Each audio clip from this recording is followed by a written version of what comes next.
السلام عليكم، كي دايرين؟ لاباس عليكم؟ بخير؟ كلشي لاباس؟ هانيين؟ اش تتعودوا؟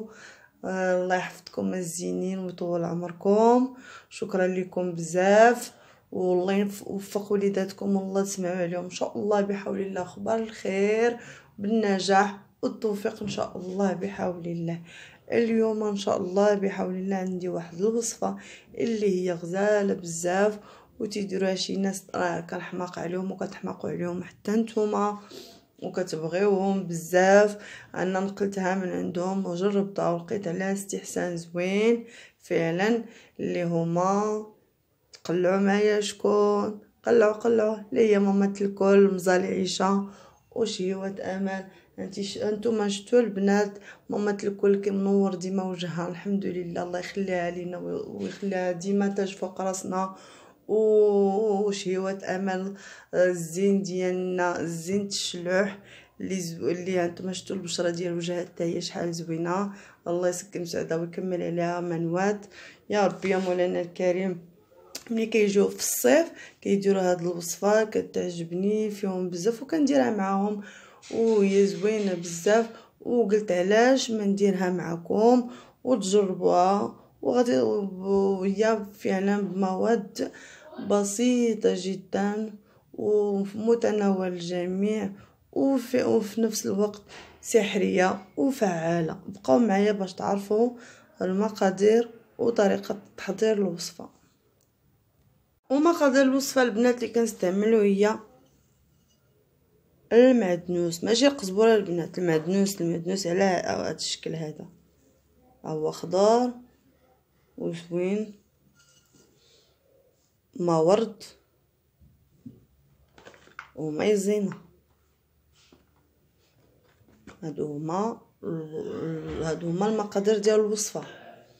دابا البنات غادي نشدو هذا انا ما نكذبش عليكم ما غاديش نطحنو، انا عزيز عليا ندكو في المهراز ديال النحاس تيكون صحي اكثر. ها هو المهراز البنات، غادي ندكو باش ما نصدع لكم راسكم. ندك القزبر والمعدنوس، عفوا سمعوني البنات مزيان، المعدنوس بوحدو ما فيهش القزبر. ونرجع لكم بلي ما دكينا القزبر ونرجع لكم. يلا الله يعاونكم البنات، بقاو معايا ما تمشيو فين. البنات غادي ندك معكم القزبر لانه فعلا طبيعي. كنت ما بغيتش ندكو دابا غادي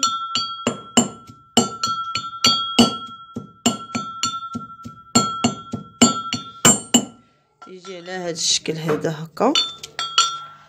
نعاود ندوقو. عجبني البنات انا ندوق بالمهراز ديال النحاس بزاف لانه فعلا صحي وزوين بزاف.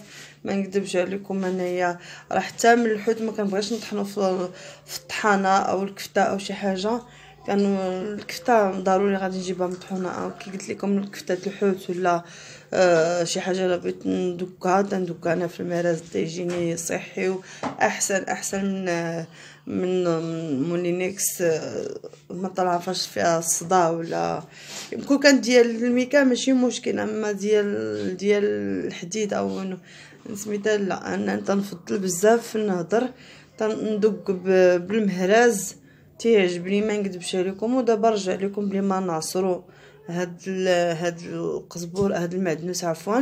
وراه انا اصلا كنت قلت علاش ما نصوروش نيت البنات ويشوفوا الطريقه ديال هكا. شتي دابا غنزيد فيه واحد شويه تاع الماء باش نعصرو مزيان في العصاره عفوا في الصفايه باش تخرج ليا ديك العصاره. يلا تبارك الله عليكم البنات، ونرجع لكم باش نوريكم طريقه تحضير الوصفه.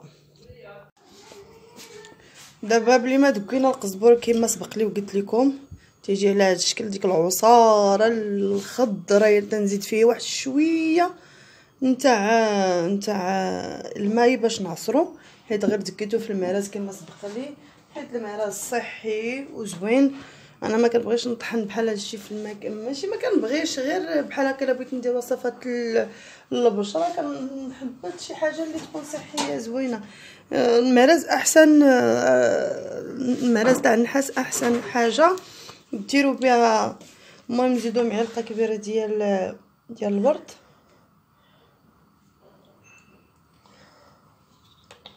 ومعلقه كبيره ديال النشا تكون عامره نيت.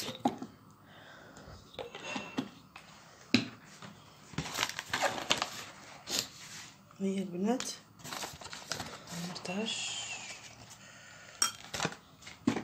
ونخلطوا هاد العناصر، هاد المكونات، ونديروا بهم ماسك.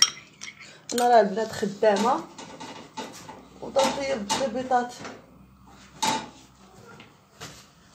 ما سخان البنات، شتيهم كان خدامه وحديتهم وغزل. هادي غير مطبوطه هنايا وحده نديرها ونكمل معكم. قلت لكم البنات هنايا تيكون على هذا الشكل هكا زوين حتى في الريحه ديالو. تنديروها مده من 3 ساعات حتى نص ساعه، وماشي مشكل ديروها كل نهار، هي تتصلح لجميع انواع البشره. وتنتمنى ان هذه الوصفه تعجبكم. تجي على هذا الشكل هكا تيكون خاطر شويه، وممكن ديروها كي كسبق لي. ايوا هذا ما كان البنات والله العظيم الا شتا عند مامات الكل تيديروها في الصيف هنايا فاش سبق لي وقلت لكم تجي زوينه في اللوجو. تيخليوها مده من 3 ساعات حتى نص ساعه في وجههم. وقالوا لي ماشي مشكل انك ديريها كل نهار، ما فيها حتى شي حاجه البنات. نتوما شتي كلشي فيها داكشي زوين، ما ورد ومعدنوس حتى هو راه صحي وزوين، معدنوس بزاف البنات. بالنسبه للتجميل، بالنسبه للغداء، الماكله زعما راه زوين. ومايزينا اي حاجه راه مزيانه، الحلاوي البشره اي حاجه حطيتي عليها مايزينا تتبرد ليك. اللي في الحقيقه الله يعطي الصحه اللي صاوبها. ايوا هذا ما كان البنات. انا راه باقي خدامه مع البطبوط ديالي، ها هو دابا ساليتو. دابا نكمل معكم البنات كما سبق لي وقلت لكم. معلقه ديال مايزينا مع معلقه كبيره ديال مايزينا مع معلقه كبيره ديال المورد، مع تقريبا معلقه ديال قزبور ديال المعدنوس، عفوا كنسى نقول قزبور، مع معلقه ديال تقريبا ديال المعدنوس. العصاره ديروا فيها شويه الماء باش تخرج لكم هذيك العصاره كي كنقولوا حنا المراكشين ديك النقعه ديال المعدنوس. وكنخلطوهم وتنديروهم ماسك مده من 3 ساعات حتى نص ساعه. وكما سبق لي وقلت لكم راه ماشي مشكل ديروها يوميا وتصلح لجميع انواع البشره وزوينه. نتوما كما سبق لي وقلت لكم شفتوا وجه تبارك الله مامات الكل كيمنور ديال شهوات امال. ايوا هذا ما جرى وهذا ما وقع، وهذا تنتمنى ان هذه الوصفه تعجبكم البنيات ويا الحبيبات يا الغزالات ديالي. انا بعدا ها البطبوط ديالي البنات، ها هو البنات، ها باين، ها ديال الدار، خبيزات ديال الدار، بطبوطات مفرشخين غزالين سخان. المهم انا كيما سبق لي قلت لكم راني كنت خدامه وفي نفس الوقت حطيتهم غزال. المهم تنتمنى ان هذه الوصفه ديال اليوم وتنتمنى فعلا البنات تجربوها وداوموا عليها، راه حتى هي زوينه بزاف. وانا كيما سبق لكم راه هذا ما كندير الحاجه حتى تنشوف الناس مجربينها وانا مجرباها ومزيانه. وشكرا على التعليق اللي جاوني فعلا. وبسلامه عليكم البنات وتبارك الله عليكم وصلاة على النبي البنات. تبارك الله عليكم. وما تنساونيش الا عجبتكم القناه ديالي تشجعوني وتزيدوني بالدعم والتشجيع ديالكم. واللي مازال ما اشتركش عندي اشترك، هذا ليس امرا بل فضلا منكم، الله يرحم لكم الوالدين. وضغطوا على الجرس باش يوصلكم الجديد ديالي. وما تنساوش اللايك البنات، راه ناقصين شويه من اللايك، ما كديروش ليا اللايك بزاف. كتشوفوا الفيديوهات الله يعطيكم الستر ولكن لي لايك ما كديروهمش ليا بزاف.